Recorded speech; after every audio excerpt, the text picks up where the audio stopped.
A ja som to nezažil, ale som to počul, že sa to odohralo v tom období, kedy som tam bol, že proste došlo k nejakému stretu medzi dvomi bachármi a jedným odsúdeným. To bol nejaký záhorák, veľmi taký nejaký zúrivý a tak ďalej.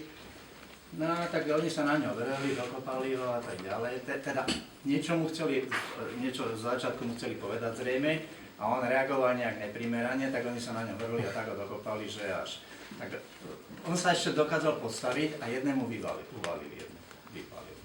Čo sa stalo v noci o 2. alebo o 3. proste nad ránom, došli pre neho Čapicu s nami a oni ho potom zaviedli normálne a hodili ho tam do toho koridoru, kde behali psi.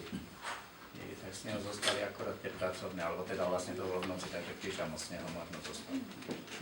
To je skutočný príbeh, ktorý som si vypočul od tých ľudí, ktorí to tam zažili, ale to bolo v tom období bezprostredne, ak som tam bol ja. Takže len toľko to asi super.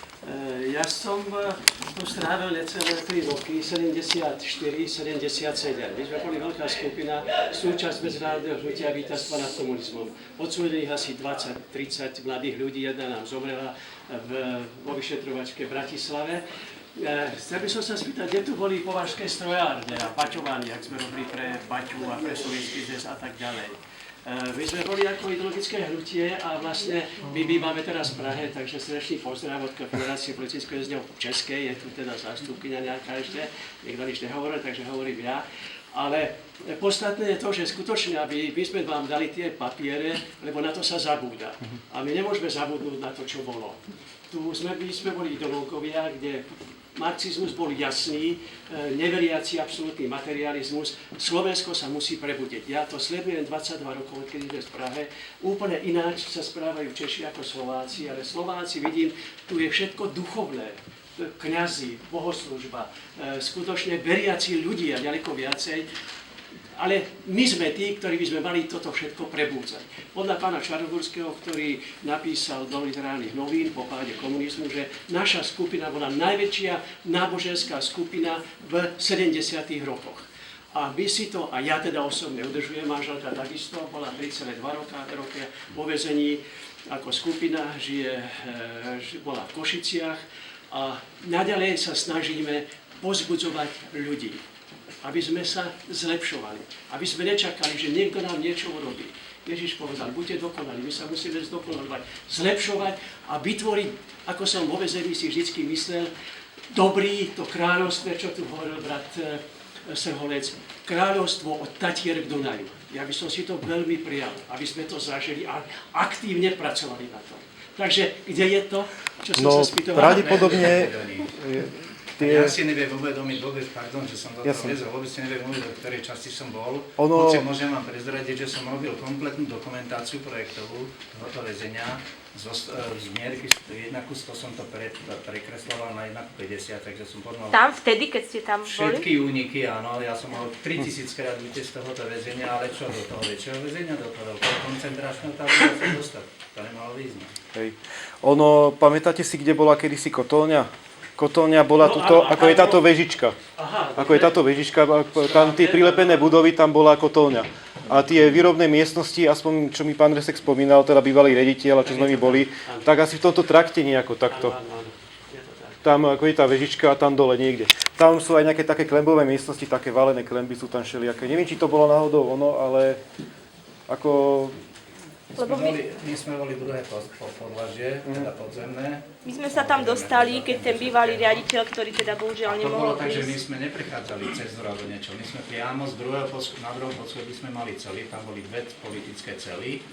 Ináč pre ilustráciu celá 15x, teda 6x15, však kolega to môže potvrdiť, tak tam nás spalo 33 ľudí, prosím.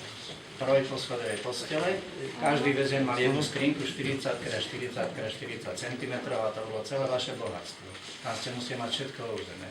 A každý mesiac sa robil tzv. Filcum, neviem, či si to pamätá. A to znamenalo, že o takej 12. sa začínala kontrola všetkého v mreži a všetko, či je všetko v poriadku. To jedna skupina tých bachárov a postupne sa presúvala a išla z hora dole, išla zo spodu hore a to došli, vyhnali na všetky náchodby, čelami k stene a teraz čo sa dalo zničili, rozbili, rozhádzali, občas, aby sme my nemuseli z tých hnusných špinavých ešusov piť, áno, z ktorých sme jedli, tak sme si kúpili v kantíne, lebo sme tam boli zamestnaní 10 hodín denne a zarobil som 80 korún na staré peniaze na mesiac, to znamená, že za tých 80 korún som si mohol kúpiť toaletný papier alebo nejaké mydlo alebo nejakú zubnú pastu alebo kefku, ale my sme si z oblohu kupovali nejaký kompot najjednoduchšie, pretože sme mali sklenený pohár, ktoré sme mohli ako ľudia piť.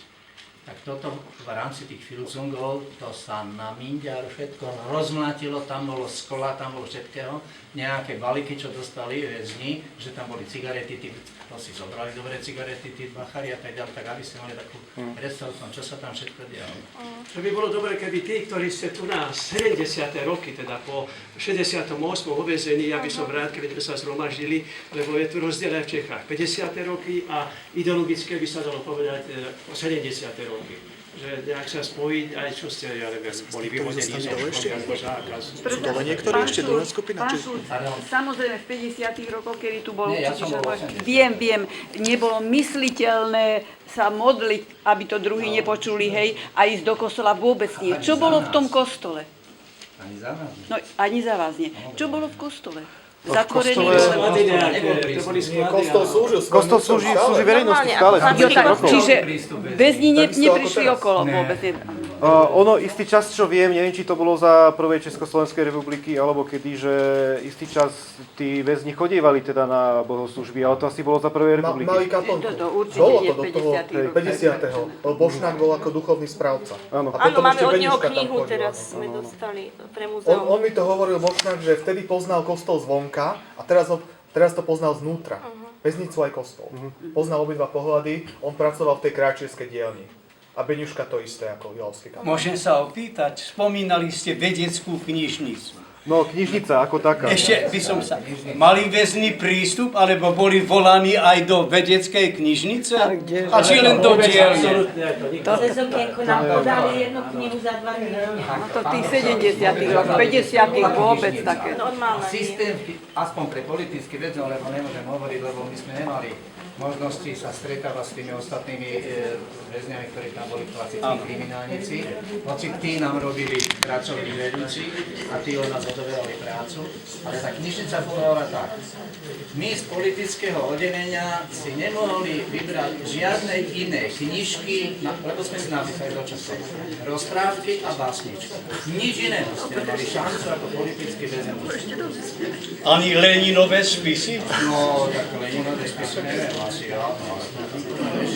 Práve politickú literatúru nejako naučil, ale... Jedno, že to vydali tí klasickí kriminálnici, tie Leninové spisy a podľa toho si opisovali potom akože tú žiadosť na podmienečné prepustenie. Lebo ja myslím na vzdelaných, vysoko vzdelaných, ktorí boli tiež väznení.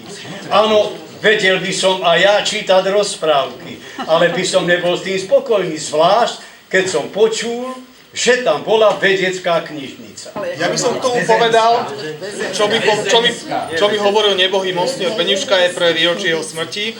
Bol tam uväznený s nimi Vojtech Budinský Krička, významný archeológ.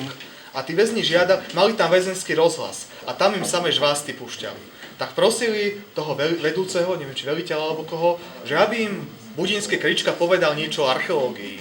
A ten novopečený maturant z Moskvy, práve prišiel maturant, s nejakým zázrakom za pár týždňov a pýtali sa, či by mohol niečo o archeológii.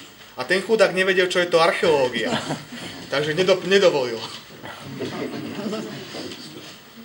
Že takíto primitívy by som možno povedal, že tu vládli nad vysoko vzdelanými ľuďmi.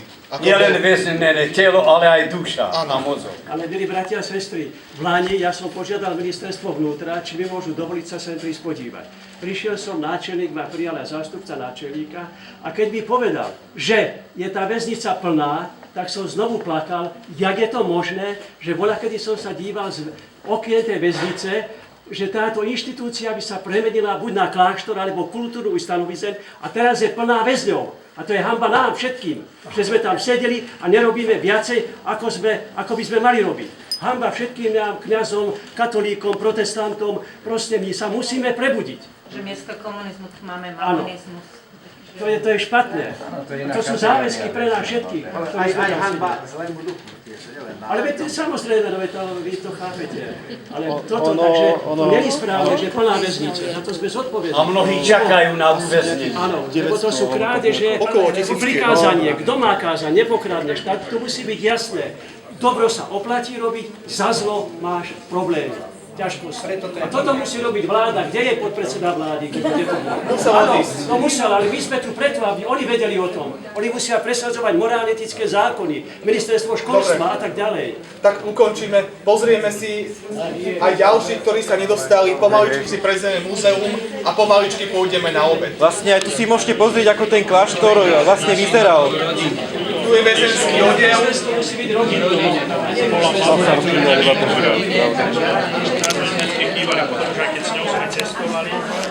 Detky chýbali z malu, lebo...